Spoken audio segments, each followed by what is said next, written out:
Hey, everybody, this is 5 Minutes with Bryan. We're very, very fortunate today because we have Katie sitting here. Katie is an educator and she works with kids. So I asked her to come on Target of Opportunity to talk about how to get kids excited about literature.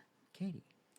So I have taught freshmen, I have taught juniors, and right now I'm going to be teaching eighth grade. And a big struggle that educators have run into is how to get kids excited to read because they're distracted by their phone, they're distracted by their friends. And something that I've seen be really rewarding is leaning into student choice. That is something that the research has shown, and also just my own practice has seen gotten kids excited to just read literature. That, and also leaning into the fandom, leaning into the fan fiction, leaning into the TikTok, leaning into the YouTube videos.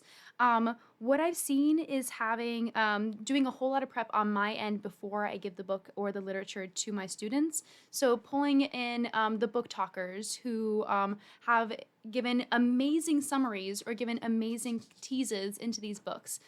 Finding different fan art to get kids excited about what these characters look like.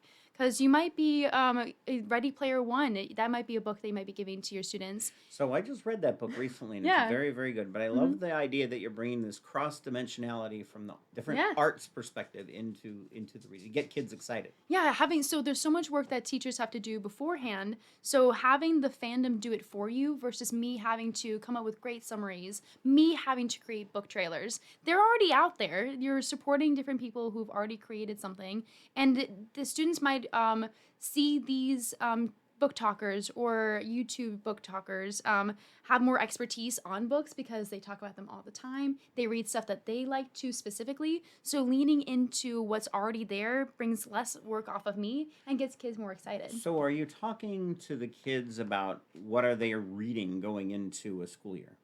Yeah, so we know what different units we're going to be giving them. So I was actually working on my first day slides yesterday in Algonquin Park. I was on my computer in the That's a middle of great a place to park. work. It was great. But I know what units we're doing. And then, of course, there's the book room that we are given from the schools. So we tell, for example, my eighth graders, we are doing a contemporary literature unit. We are doing a nonfiction unit, and we're doing a dystopian unit. So we know what books they are, and I was on one of my And those are all slides. very popular genres right Yeah, now. yeah.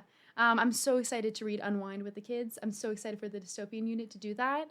But I gave pictures of the books of those different units so that kids can kind of get an example of what they're seeing. So they're going to recognize Hunger Games. They're going to recognize Ready Player One. They're going to I'm recognize a few excited other about the ones. Ready Player One because I read Mm-hmm. it and very much enjoyed that book. Yeah, do you think it's going to be great for eighth graders? I think it's going to be terrific. I think it's Yeah. something that kids are instinctively going to latch onto, and the fact that we are starting Mm-hmm. to really see the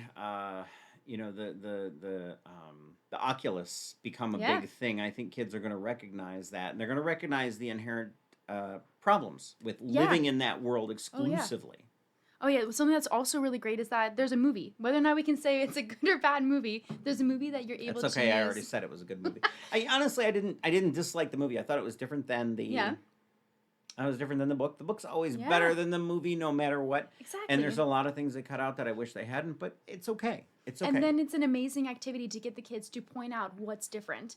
So if you Yes. have students read Percy Jackson, you guys get to together work I and love really Percy just. Jackson. But the movies are awful, right? The movies Right? are not Right? very good. No, Exactly. no. So being able to read the books and then say, guys, why does this movie, why is it awful? Tell me why it's bad. Why does it work? Why does it What is not work? exactly what themes are missing, what characters are missing, why was it better to read the book than the movie? So leaning into those fandoms has been so rewarding to get kids excited about the book. So, how do you what do you tell parents to get the kids into reading? Telling parents to get them into reading. um it's just more, it begins with access to those books. Mhm. So if a student maybe I don't have enough kids that want to read Ready Player One, Mhm. but man, do they want to read Ready Player One. Mhm. I'm able to communicate with the parents saying, hey, your student, has interest in this. Are you able to provide the book, or would you like for them to borrow from the school? So being able to encourage parents to purchase the book or help them get it from a library has been really rewarding. Once again, get kids interested. If they're interested in something, help them get it. Anything that it is, manga, graphic novels, just get them reading. So I love this idea. It's a target of opportunity. Katie, come over and bribe her with Hmm. dinner, but that's okay because we got her on record anyway. Hmm. She's a great asset. She's very excited about teaching. She's very excited about your kids, which is more important. Hmm. You guys have fun. This has been great. This has been 5 minutes with Bryan. Thanks, Katie. See ya.